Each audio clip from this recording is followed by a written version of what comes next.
Հաղորդման գլխավոր հովանավորն է United Orthopedic ապրանքանիշն իր էնդոպրոթեզների համաշխարհային բրենդով։ Բարև ձեզ, եթերում իմունիտետ հաղորդաշարն է եւ ես բժիշկ Գրիգոր Ավետյանն եմ։ Մեր գլխավոր նպատակը անփոփոխ է՝ տալ պրակտիկ լուծումներ եւ խորհուրդներ, որոնք կօգնեն ձեզ ապրել առողջ, երջանիկ եւ առանց սահմանափակումների։ Իսկ իմունիտետ հաղորդաշարի գլխավոր հովանավորն է United Orthopedic ապրանքանիշը իր եվրոպական էնդոպրոթեզներով։ Այս էնդոպրոթեզները լավագույն լուծումն են ձեր վստահ քայլքի ճանապարհին։ United Orthopedic-ը կօգնի ձեզ բարելավել ձեր կյանքի որակը եւ ապրել ավելի երջանիկ։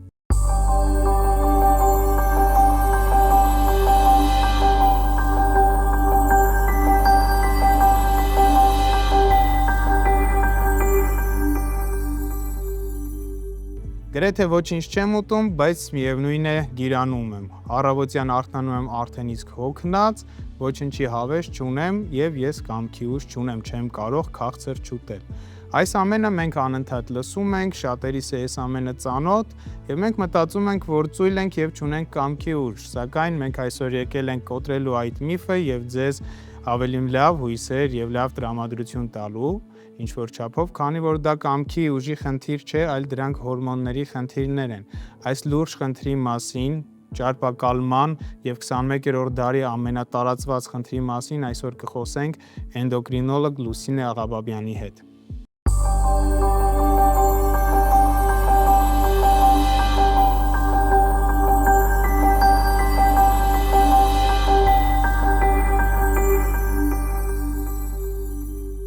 Բարև ձեզ բժիշկ Աղաբաբյան, շատ շնորհակալ եմ, որ ընդունել եք մեր հրավերը։ Բարև ձեզ, ես էլ եմ շնորհակալ։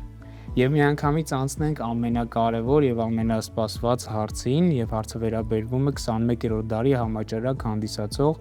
ինսուլին ռեզիստենտականությունը կամ ինսուլին կայունությունը։ Ինչ է դա, ինչից պետք է վախենալ կամ վախենալ պետք է թե ոչ։ Նախ ասեմ, որ ճարպակալումը ինքնից համարվում է 21-րդ դարի էպիդեմիա։ Ճարպակալման հիմքում ինսուլինո ռեզիստենտականությունն է, կայունությունն է։ Դրա համար պետք է հասկանալ նախ ինչ է անում ինսուլինը։ Մեր բջիջները սնվում են գլուկոզայի միջոցով, բայց նրա համար, որ գլուկոզը մտնի բջիջի մեջ, մեզ պետք է որ ինսուլինը թույլ տա եւ դա այն բանալին է, որը որ բացում է բջիջի թաղանթը, որ գլուկոզը մտնի ներս։ Իսկ եթե կա ռեզիստենտականություն, կայունություն, ինսուլինը չի կարողանում ներթափանցել եւ չի թողնում նաեւ գլուկոզը որ ներթափանցի։ Այդ է պատճառը, որ ինսուլինի քանակը անվերջ մեծանում է օրգանիզմում, շատանում է, իսկ ինսուլինը նաև ճարպ է գոյացնում, դա էլ չմոռանանք, իսկ գլուկոզը այդ պարագայում չի կարողանում մտնի ներթափանցի ներս եւ շատանում է արյան մեջ։ Այստեղից է գալիս նաև երկրորդ տիպի շաքարային դիաբետը, որը ինսուլինոկայունության որպես հետևանք ենք դիտարկում։ Այս է ինսուլինոկայունությունը։ Իսկ այդ պատճառով է, որ մարդիկ անընդհատ արթնանում են արդեն իսկ հոգնած, այսինքն ճարպակալում են, բայց իրանք անընդհատ հոգնած են։ Ինչի պատճառով, այսինքն գլյուկոզան վերածվում է ճարպի, ոչ թե բջիջներում էներգիայի։ Այո, բջիջը մնում է քաղցած։ Իսկ այլ ինչ հետևանքներ է բերում գիրությունը, քանի որ գիրությունը միայն արտաքին տեսքից չի, չէ՞։ Խնդիրը նաև օրգան համակարգերում են։ Գիրությունը միանշանակ արտաքին տեսքի մասին չի, դա համակարգային բորբոքում է եւ դա մեծ մարտահրավեր է եւ բուժառուի համար եւ բժիշկներիս համար բավականին լուրջ խնդիր է, մոտավորապես 1 միլիարդ մարդ ամբողջ աշխարհում ունի ճարպակալում։ Այսինքն սա այդպիսի հիվանդություն է, ինչպես է շաքարային դիաբետը, զարկերակային ճնշումը, նմանատիպ հիվանդություն է, որով պետք է զբաղվեն բժիշկները։ Սա էսթետիկ խնդիր չի, սա ծուլության մասին չի, սա խնդիր է, որը որ ունի իր պատճառները։ Ինսուլինո ռեզիստենտականությունը դա հավասարության նշան կարելի է դնել պրեդիաբետի, նախադիաբետի, որը որ հետագայում կբերի շաքարախտի։ Ինսուլինո ռեզիստենտականությունը կարող է բերել ձվարանների պոլիկիստոզի համախտանիշի, որը վերջերս վերանվանվեց որպես ձվարանների մետաբոլիկ համախտանիշ, այսինքն նաև այս հիվանդությունը վերանվանվեց որպես մետաբոլիկ խնդիր ամբողջությամբ։ Բացի դրանից վաղուց ապացուցված է, որ ճարպակալում ունեցող պացիենտները շատ ավելի հաճախ են ունենում սրտանոթային խնդիրներ, ուղեղի կաթվածներ, զարկերակային գերճնշում են ունենում, անոթային ցանկացած տարատեսակ խնդիրներ են ունենում, քնի ապնոյ են ունենում, այսինքն ճարպակալումը ինքը շատ հիվանդությունների պրեդիկտոր է։ Տեսեք, որպես օրթոպեդ ես անընդհատ հանդիպում եմ, որ գալիս են գերքաշով մարդիկ, անընդհատ բողոքում են ընդհանուր թուլությունից, էներգիայի պակասից, ու բնականաբար նրանց հոդերը արդեն սարսափելի վիճակում է լինում, սակայն երբ որ մենք պետքա պլանավորենք գնանք էնդոպրոթեզավորման, պարտադիր ես մարդկանց ուղղորդում եմ նիհարելու, եթե 100 կիլոգրամ եւ բարձր են լինում, միանշանակ պետք է նիհարեն, քանի որ կան հստակ կրիտերիաներ, այդպես բարձր քաշով մարդկանց մոտ հավանականությունները ինֆեկցիոն բարդությունների եւ այլ բարդությունների ավելի բարձր է։ Բայց մարդիկ ինչ են ասում, որ մենք չենք ուտում, բայց չաղանում ենք, կամ ընդհանրապես չեմ կարողանում ինձ զսպել, ես կամքի ուժ չունեմ, անպայման պիտի քաղցր ուտեմ, բայց չէ որ այս ամեն ինչը ուղղակի կամքի ուժի հետ չի կապված եւ մարդու թուլությունն էլ դա ծուլության հետ չի կապված։ Կբացատրեք այս ամենը ավելի բարձ, որպեսզի մեր հեռուստադիտողը հասկանա։ Կամքի ուժի եւ ծուլության մասին չի, ինքը ունի իր պատճառները, նախ գենետիկական պատճառը, իհարկե ամենակարևորներից է, որը դժվար վերահսկելի է բնական, Բացի դրանից քնելու խնդիրներ ունեցող մարդիկ են դժվար քաշ նվազեցնում։ Սննդային վարքի խանգարումներ ունեցող մարդիկ են, մոտավորապես 30-ից 35% ամբողջ ճարպակալման դա սննդային վարքի խանգարումներն են։ Այսինքն, եթե մենք հոգեբանական խնդիրը չենք լուծում, վարքի խանգարումները, իհարկե դրանով արդեն հոգեբուժներն են զբաղվում, չեն լուծվում, անիմաստ է որևէ բան սկսելը, նման պացիենտը կարճատև է նիհարելու, որից հետո նորից վերականգնելու է իր քաշը։ Այսինքն պատճառը պետք է հասկանալ ի սկզբանե։ Իհարկե կան նաև հորմոնալ խնդիրներ, որոնց հետևանքով պացիենտը կարող է քաշ ավելացնել, նույն վահանաձև գեղձի թերֆունկցիան, որի դեպքում հորմոնները քիչ են արտադրվում, նյութափոխանակությունը դանդաղում է եւ պացիենտը կարող է մի փոքր քաշ ավելացնել, բայց դա հիմնականում այտուցի ավելորդ հեղուկի հաշվին է լինում, ենթադրենք 3-ից 5 կիլոգրամ ոչ ավել։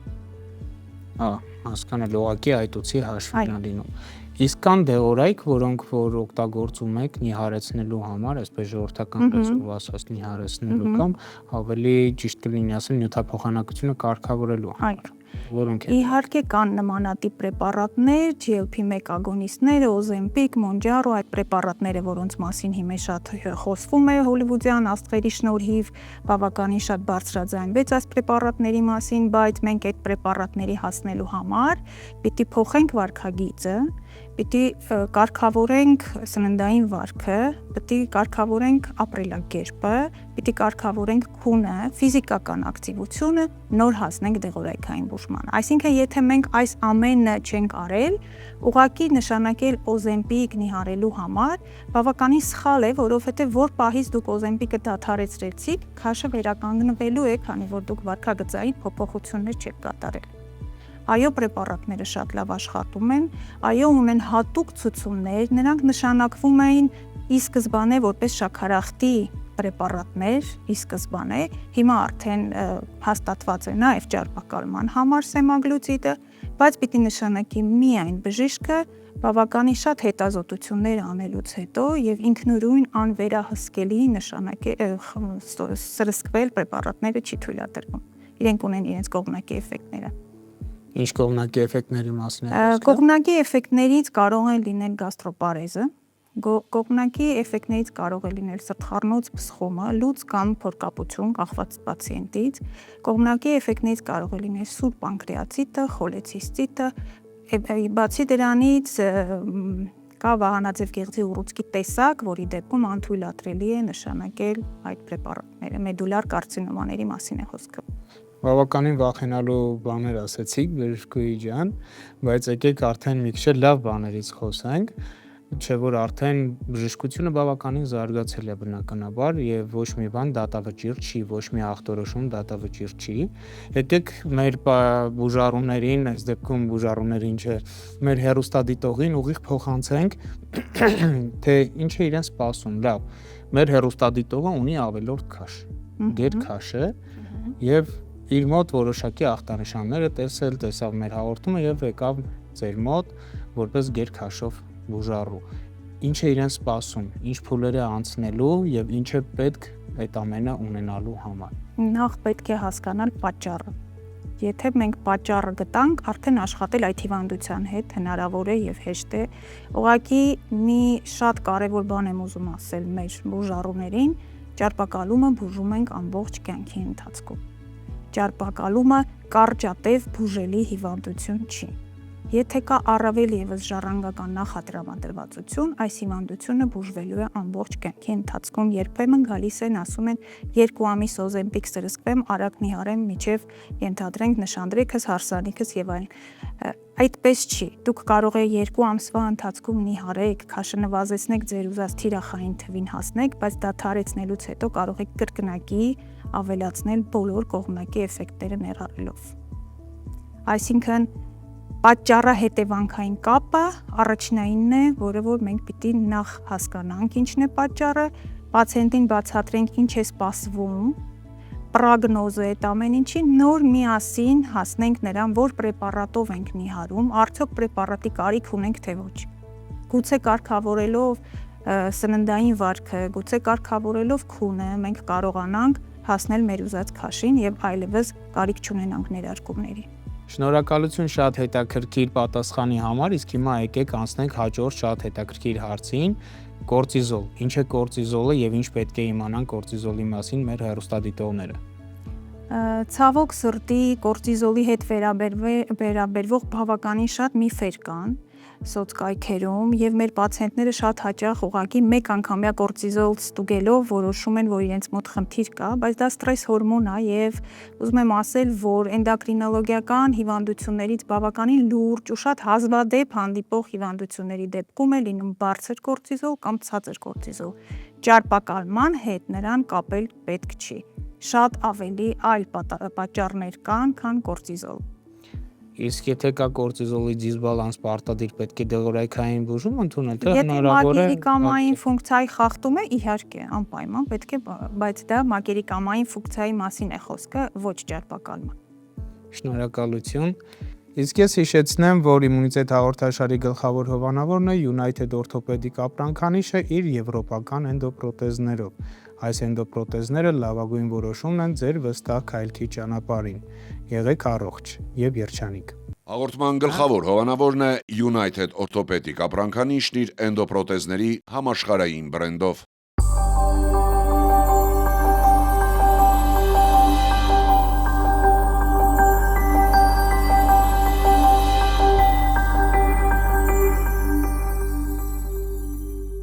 Լուսինե, հիմա անցնենք հաջորդ հարցին, էլի շատ կարևոր եւ մեր ազգաբնակչության համար շատ տեղին մի հատ հարց, դա չբերության մասին է խոսքը, երբ զույգերը երկար ժամանակ չեն կարողանում բալիկ ունենալ եւ դրանք հորմոն կախյալ են լինում։ Կասեք դրա մասին երկու խոսք։ Ճարպակալումը ռեպրոդուկտոլոգիայում բավականին լուրջ խնդիր է, թե արական, թե իգական սեռի անպտղության դեպքում։ Ինչպես գիտենք, ճարպային հյուսվածքի մեջ արոմատիզացիա է կատարվում եւ տեստոստերոնը վերածվում է էստրոգենի կանացի հորմոնի։ Այդ է պատճառը, որ ճարպակալում ունեցող տղաների մոտ ունենում ենք ցածր տեստոստերոնի մակարդակ, սերմի որակի վատթարացում, նույնը վերաբերվում է կանանց։ Իհարկե, ճարպային հյուսվածքը էստրոգեններով լի է, բայց ճարպային հյուսվածքը, ինչպես ես արդեն ասացի, դա բորբոքում է, որը խանգարելու է ձվազատմանը։ Իսկ կան որոշակի ապրելակերպային լուծումներ այդ ամեն ինչի, օրինակ սառը ցնցուղը, որ ասում են տեստոստերոնը բարձրացնում նմանատիպ։ Չէ, տեստոստերոնը սառը ցնցուղը չի բարձրացնում, բայց ֆիզիկական ակտիվությունը, լավ քունը, բալանսավորված սնունդը իհարկե կարգավորում է սեռական հորմոնների աշխատանքը։ Լուսինե, եկեք խոսենք շատ կարևոր խնդիրներից մեկի մասին, դա ճարպակալումը որպես ռիսկի գործոն սրտի անոթային անբավարարության կամ սրտային խնդիրների, ինչպես նաև շաքարային դիաբետի։ Եկեք սրա մասին խոսենք, որտեղ մեր հանրության մեջ շատ տարածված է այս խնդիրը։ Այո, ճարպակալումը ռիսկի գործոն է համարվում շաքարային դիաբետ 2-րդ տիպի համար, քանի որ հիմքում նույն ինսուլինոկայունությունն է, եւ ինսուլինոկայունությունը լինելով նախադիաբետ, ինքը կարող է ժամանակին չվերադարձնելով, չբուժելով, մենք իհարկե հասնում ենք դեպի շաքարային դիաբետ։ Այստեղ նաև մեկ այլ խնդիր կա, ճարպակալում ունեցող աղջիկները ռեպրոդուկտիվ տարիքի, նրանք ունեն նաև որպես ռիսկի գործոն գեստացիոն դիաբետի համար։ Այսինքն հղիության ընթացքում դիաբետի առաջացման պատճառներից մեկը նույնպես ինսուլինը ռեզիստենտականությունն ու ճարպակալումն է։ Անկամ այն աղջիկները, որոնք դեռահասության տարիքում ունեցել են ձվարանների պոլիկիստոզ համախտանիշ, նրանք նույնպես համարվում են ռիսկի խմբում հղիների դիաբետ առաջացման։ Իսկ ինչին պետք է ուշադիր լինեն, ինչ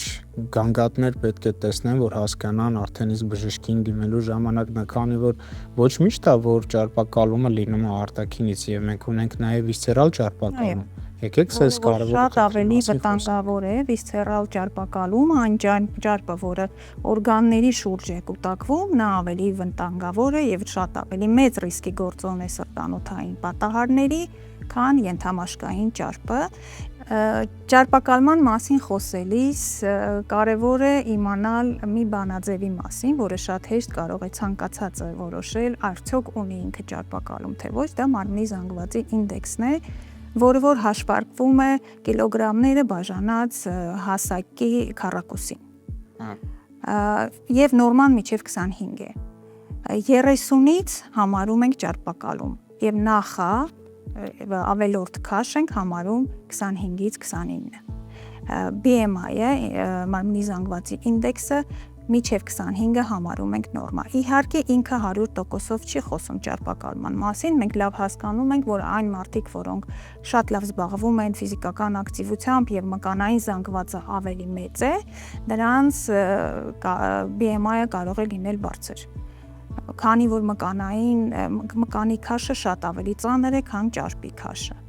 Դա էլ 100% անոց չի, բայց կա մի շատ հեշտ բան, դա գոտկա շրջագիծն է, որը որ կնոջ համար պիտի լինի միջև 80, տղամարդու համար 94։ Եվ կա սերեզոնա հասկացողություն 80-ից 88 կնոջ համար, 94-ից 102 տղամարդու համար, համարվում է, որ այս զոնայում արդեն անհրաժեշտություն ունենք սկսել բուժելու, որովհետև 88 կնոջ համար եւ 102-ը տղամարդու համար դա արդեն բարձր ռիսկի գործոն է զարկերակային հիպերտենզիայի, կաթվածների եւ սրտամկանի ինֆարկտի զարգացման։ Այսինքն հասարակ սանտիմետրով չափել գոտկաշրջագիծը կարող է մեզ ցույց տալ, արդյոք մենք ունենք ճարպակալում թե ոչ, արդյոք կարիք ունենք դիմելու արդեն մասնագետի թե ոչ։ Բացի դրանից ինսուլինը ռեզիստենտականության մասին խոսում են պապիլոմաները, պարանոցի հատվածում, մքացումները, պարանոցի եւ թևատակի հատվածում, մաշկի մքացումները, դա նույնպես ինսուլինը ռեզիստենտականության նշաններ են։ Այստեղ իմ համար շատ կարևոր հարց առաջացավ։ Մենք խոսում ենք անընդհատ խնդիրների մասին, որ այս խնդիրը կա, վախացնում ենք բոլորին հիմա, բայց եկեք լուծումներից էլ մի քիչ խոսենք, ոչ միշտ է չէ դեղորայքային ամեն ինչ լուծվում, այստեղ կա ապրելակերպային լուծումներ։ Եկեք ապրելակերպի մասին խոսենք, ինչ ձև պետք է ապրեն, ինչ փոփոխություններ պետք է մտցնեն իրենց կյանք, դա ակտիվությունն է, սննդակարգն է, քնի ռեժիմն է, եկեք մի քիչ բացենք, ինչ սննդակարգ օրինակ, երբ քնել, ինչ ձևի ակտիվություն ունենալ, ավելի գործնական լինի։ Ապրելակերպը դա առաջնայինն է, որը որ պետք է պացիենտի հետ քննարկվի։ Եթե մենք չենք փոխում սննդակարգը, եթե մենք չենք ինդիվիդուալիզացնում այդ սննդակարգը, այսինքն եթե մենք նախկինում շատ ենք լսում, որ 6-ից հետո պետք չի սնվել, այսօր դա իհարկե միֆ է համարվում, որովհետև եթե ես գիշերը 1-ին եմ պարկում քնելու, բնականաբար ես 6-ից մինչև 1-ը չեմ կարող քաղցած մնալ։ Բայց նաև մենք պիտի սովորեցնենք, թե ինչ ուտեն այդ ժամերին, որ հագենան, որ քաշ չավելացնեն, բայց նաև հագեցած պարկեն քնելու։ Դա մեկ։ Երկրորդը շատ կարևոր է քնել այսօր, արթնանալ վաղը։ Այսինքն քնել ժամը 11:30 գոնե,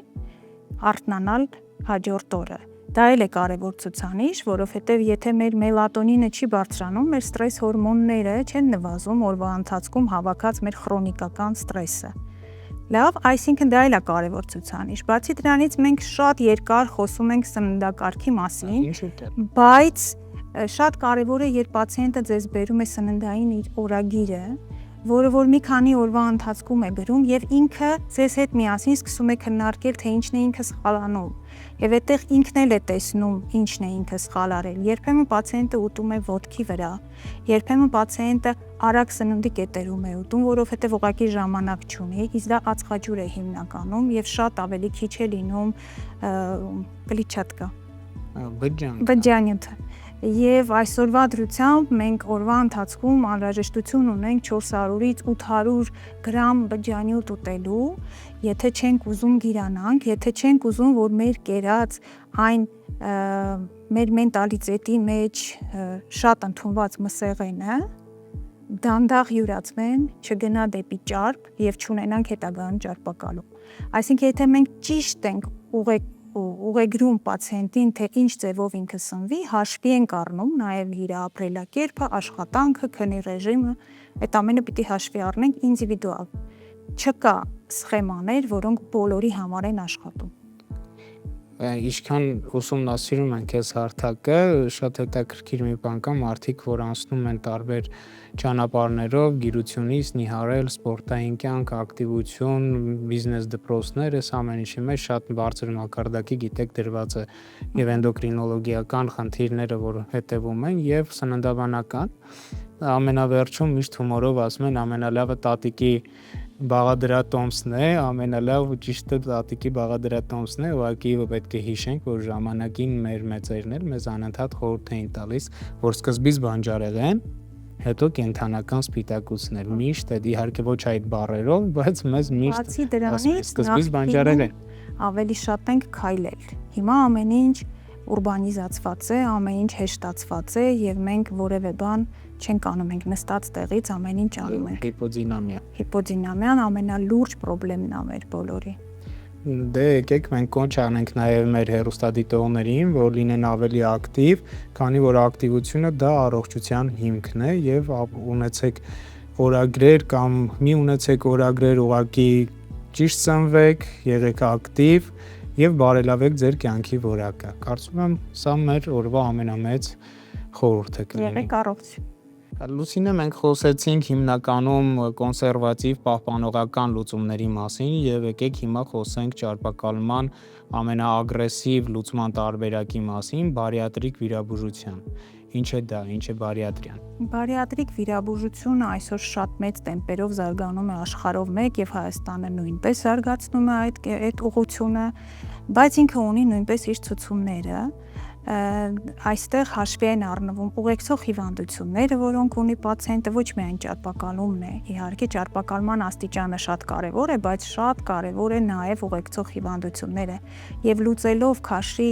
հարցը բարիատրիայի միջոցով մենք բավականին բարելավում ենք պացիենտի վիճակը եւ շաքարային դիաբետի առումով եւ սրտանոթային պաթոլոգիայի առումով։ Բայց այստեղ նույնպես չպիտի մոռանանք, որ մկանային հյուսվածք է ստամոքսը եւ եթե սկսենք նորից սնվել նույն ձևով ոնց սնվում էինք մինչ այդ, ինքը նույն ձևով մեծանալու է աստիճանաբար եւ կան ապացուցողական տվյալներ, որ վիրահատությունից 3-ից 5 տարի անց ինչ որ տոկոսը քաշի վերականգնվում է, այսինքն այստեղ նույնպես վերադառնում եմ ես ապրելակերպին եւ ֆիզիկական ակտիվությանը։ Եկեք նաև ասենք, թե ինչ է բարիատրիան։ Բարիատրիան իրենից ներկայացնում է ստամոքսի մասնահատում, որպես կանոն էնդոսկոպիկ, լապարասկոպիկ տարբերակով եւ բնականաբար փոքրանում է ստամոքսի ծավալը եւ ընդունվող սննդի ծավալը նույնպես, բայց դա միայն մեխանիկական չի, դա նաև հորմոնալ կարգավորումների միանշանականաբար։ Շատ շնորհակալություն հետաքրքիր պատասխանների համար։ Շնորհակալ։ Իսկ ես հիշեցնեմ, որ Իմունիտետ հաղորդաշարի գլխավոր հովանավորն է United Orthopedic ապրանքանիշը իր եվրոպական էնդոպրոթեզներով։ Այս էնդոպրոթեզները լավագույն որոշումն են ձեր վստահ քայլքի ճանապարհին։ Եղեք առողջ եւ երջանիկ։ Հաղորդման գլխավոր հովանավորն է United Orthopedic ապրանքանիշն իր էնդոպրոթեզների համաշխարհային բրենդով։